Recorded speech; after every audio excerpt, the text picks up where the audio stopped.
बिस्मिल्लाहिर्रहमानिर्रहीम अस्सलाम वालेकुम। मैं हूँ फ़रिया सलीम और आप देख रहे हैं मिनहादी फूड रेसिपीज़। और जी आज मैं दोबारा एक स्नैक की रेसिपी लेकर आई हूँ जिसको आप बनाकर लंबे अरसे तक फ्रीज़ कर सकते हैं। ये वाला स्नैक आप 2 to 3 वीक्स के लिए जो है वो फ्रीज़ कर सकते हैं आराम से।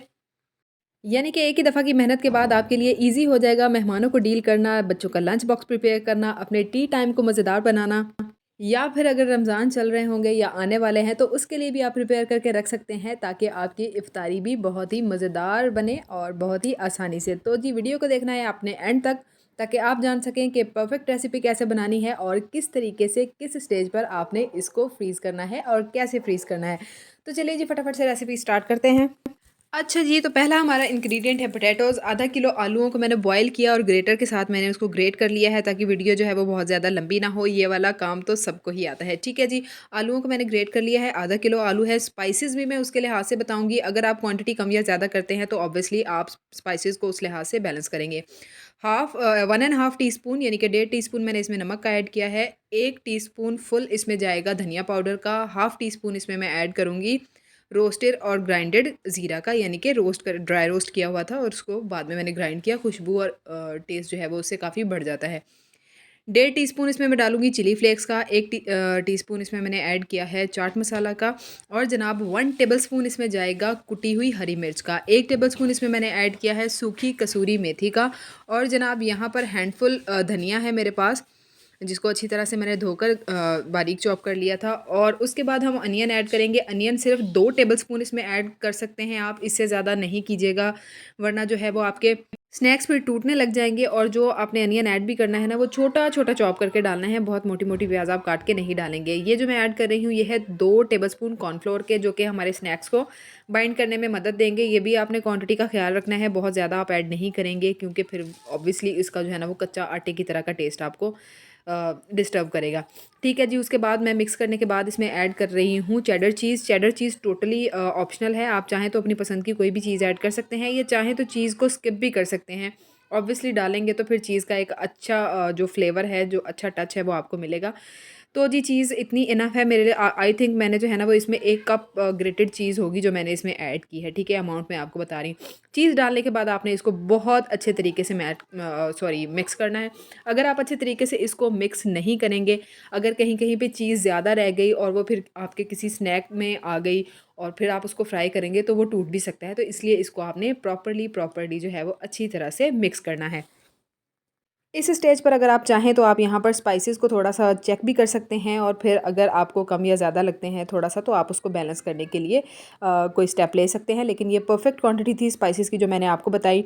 उसके बाद यहाँ पर मैंने एक रेक्टेंगुलर ट्रे ली है जो कि तकरीबन हाफ़ इंच तक डीप है। थोड़ी-सी ट्रे जो है ना आप जो भी लें वो थोड़ी-सी डीप होनी चाहिए। उसको थोड़े से ऑयल के साथ हम अच्छी तरह से ग्रीस कर लेंगे क्योंकि पोटैटोज़ जो हैं वो थोड़े स्टिकी होते हैं। जब हम यहाँ पर इसको फैलाएँगे, इसको फ्लैट करने की कोशिश करेंगे तो ऑब्वियसली हमें थोड़ा इसको प्रेस करना पड़ेगा, तो ऐसा ना हो कि वो जो है वो फिर चिपक जाए। तो थोड़ा-सा आप अपनी हथेली पे भी कुकिंग ऑयल लगाकर अपने हाथ को भी ग्रीसी कर लें ताकि आपके हाथों के साथ भी आलू नहीं चिपकें। और जेंटली इसको प्रेस करते हुए आपने पूरी ट्रे में जो है ना वो इसको फैला लेना है। इसको आपने फ्लैट कर लेना है अच्छी तरह से, और इसकी थिकनेस जो है ना वो हाफ़ इंच तक रख लेनी है। मतलब इस तरह से जो स्नैक्स हैं ना वो अच्छे बनते हैं, दिखने में भी अच्छे लगते हैं, खाने में भी अच्छे लगते हैं। मेरे लिए ईज़ी हो गया था क्योंकि मेरी जो ट्रे है उसकी डेप्थ थी हाफ़ इंच तक की थी, तो मैंने ट्रे के बराबर-बराबर जो है वो उसको अच्छी तरह से फ्लैट करके फैला लिया है। तो जी ये देखें इस तरह से कुछ आपने जो है ना वो इसको फैलाना है ट्रे के अंदर। अब जो है वो यहाँ पर अगर आके आप आधे घंटे के लिए इसको फ्रीज़र में रख के थोड़ा-सा इसको सेटल कर रहे हैं फ्रिज में रख के, तो आपके लिए ना बहुत ईज़ी हो जाएगा। लेकिन क्योंकि मैं तो वीडियो शूट कर रही हूँ तो मेरे पास इतना टाइम नहीं है, तो मैं जो है ना वो अभी आपको बताऊँगी कि आपने इसके ट्रायंगल्स कैसे बनाने हैं। बट ऑब्वियसली अगर आप एक्सपर्ट हैं तो आप इस तरह से भी बना सकते हैं, लेकिन अगर आप बिगिनर हैं और आप बिल्कुल परफेक्ट शेप चाहते हैं ट्रायंगल्स की, तो अगर आप फ्रीज़ कर लें तो ज़्यादा अच्छा हो जाएगा। अच्छा जी, यहाँ पर ना मैं छुरी से बस हल्के से निशान लगा रही हूँ ताकि मुझे पता चल जाए कि परफेक्ट मेरे स्क्वायर्स जो है ना वो मुझे कहाँ पर मिल रहे हैं, और ऑब्वियसली अगर परफेक्ट स्क्वायर मिलेंगे तो तभी मैं परफेक्ट ट्रायंगल्स बना सकूँगी। तो एक दफ़ा मैंने निशान लगाकर श्योर किया है कि स्क्वायर्स जो हैं वो अच्छी तरह से बन रहे हैं, तो अब मैं इसको छुरी के साथ इस तरह से स्क्वायर में काट लूँगी। और ये थोड़े से ना रेक्टेंगल्स मेरे पास लास्ट में बचे थे जो कि जिनका स्क्वायर नहीं बन पाया, तो मैं उनको इस तरह से फ्राई कर लूँगी। उनको मैंने बाहर निकाल लिया। अब ये सेंटर पर से ना मैं इस तरह से छुरी गुजार रही हूँ। ओह गॉड!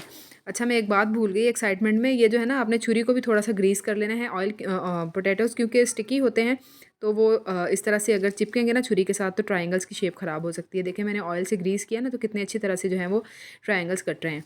अब मैंने इस तरह से इनकी कटिंग की है, तो आप देखें ये कितने ज़बरदस्त और मज़ेदार से ट्रायंगल्स जो है ना वो मुझे मिल गए हैं।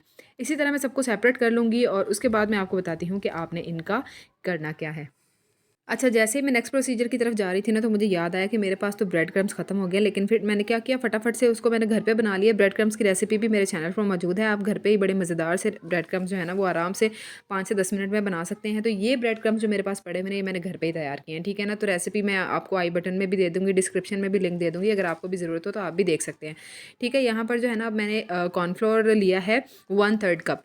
1/3 कप कॉर्नफ्लोर लेकर 1/3 कप ही मैंने उसमें पानी का ऐड किया है, ठीक है। तो इसको अच्छी तरह से मिक्स कर लेंगे। तो जितना भी आप कॉर्नफ्लोर लेंगे उतना ही आपने पानी डालना है और इसकी जो है ना एक परफेक्ट स्लरी आपके पास बन जाएगी। उसमें मैंने ट्रायंगल को डिप किया है और उसको मैं रखूँगी अब ब्रेड क्रम्स पर, क्योंकि हमने इनको अब ब्रेड क्रम्स के साथ कोट करना है। ये सारे जो है ना वो मैंने उसमें कॉर्नफ्लोर की स्लरी में डिप किए हैं और अब मैं इनको यहाँ पे ब्रेड क्रम्स के साथ अच्छी तरह से कोट कर लूँगी। ज़बरदस्त आपने इसको कम्प्लीटली कोट करना है ताकि ये बहुत ही मज़ेदार से क्रिस्पी से फ्राई हों। जब इनको फ्राई हम करें तो देखें इस तरह से मैंने सारे जो है ना वो कोट करके रख लिए हैं। अब ये वो स्टेज है जहाँ पर आप इनको फ्रीज़ कर सकते हैं 2 से 3 हफ़्तों के लिए। लेकिन जो बेस्ट रिज़ल्ट्स हैं ना वो आपको 2 हफ़्ते तक मिलते हैं, टू बी वेरी ऑनेस्ट। ये एयर टाइट कंटेनर मैंने लिया है, एक लेयर मैंने बिछाई, इसके बाद मैंने इसके ऊपर एक प्लास्टिक शीट रख दी है इस तरह से। और आप अपने कंटेनर के साइज़ की काट लें और फिर उसके ऊपर दूसरी लेयर, फिर तीसरी लेयर मैंने रख दी है। मैक्सिमम आप 3 से 4 लेयर्स आप कर सकते हैं, इससे ज़्यादा लेयर्स मत कीजिएगा क्योंकि वो फिर ना ख़राब होने का खदशा होता है। और फिर आप इनको फ्रीज़ कर लें। अगर एयर टाइट कंटेनर नहीं है तो आप जिपलॉक बैग्स भी जो है ना वो यूज़ कर सकते हैं। तो यहाँ पर चलते हैं हम फ्राइंग की तरफ। तो उसके लिए आप कोई भी जो हमारे आम घरों में तवा है वो यूज़ कर सकते हैं, या फिर इस तरह से मेरी तरह पैन ले लें। उसमें थोड़ा सा इसको आपने शैलो फ्राई करना है, डीप फ्राई नहीं करना। थोड़ा सा ऑयल लिया था, उसको मैंने अच्छी तरह से गर्म कर लिया है और यहाँ पर हम इनको करेंगे फ्राई जो है ना वो आपने बहुत लो फ्लेम पे या मीडियम फ्लेम पे नहीं करना, मीडियम टू हाई फ्लेम होना चाहिए इसमें, क्योंकि इसमें चीज़ है। अगर आप बहुत ही लो फ्लेम पे करेंगे ना तो चीज़ जो है ना वो चिपक जाएगी। तो अगर आपने फ्रीज़ किए हैं ऑब्वियसली उस वक्त भी आपको जो है वो अपना टेम्परेचर को मेंटेन करना पड़ेगा, क्योंकि अगर आप बहुत हाई फ्लेम के ऊपर इसको फिर फ्राई करेंगे ना तो ये जल जाएंगे और अंदर से जो है ना वो ठंडे ही रहेंगे। तो उस वक्त जो है ना वो आपने फ्लेम का ख्याल रखना है। लेकिन अगर आप फ्रेश ही बना रहे हैं ना तो फिर भी आपने जो है ना वो फ्लेम का अकॉर्डिंगली ख्याल रखना है। एक साइड से फ्राई हो जाएंगे ऑब्वियसली, हर स्नैक की तरह हम इसको फ्लिप करके दूसरी साइड से भी गोल्डन ब्राउन और क्रिस्पी होने तक पकाएंगे। And look at this perfectly cook cheesy potato triangle, बहुत ही ज़्यादा मज़ेदार लग रहा है और खुशबू भी ज़बरदस्त आ रही है। तो जी हम इनको कर लेते हैं डिश आउट फटाफट से निकाल के। एंड आई होप कि मैंने आपको रेसिपी के मुतालिक जितनी भी इंपॉर्टेंट टिप्स थी और इंपॉर्टेंट बातें थी वो मैंने सारी आपको बताई हैं और आप ट्राई करेंगे एंड इंशाल्लाह आपको पसंद भी आएगी। Hit the like button if you like the recipe and subscribe my channel for more easy and delicious recipes। और मेरी हौसला अफजाई भी हो और इसी तरह की मज़ेदार सी रेसिपीज़ लेकर मैं आपके साथ शेयर करती रहूँ। मुझे दीजिए इजाज़त नेक्स्ट रेसिपी तक के लिए। अल्लाह हाफ़िज़ व नासिर।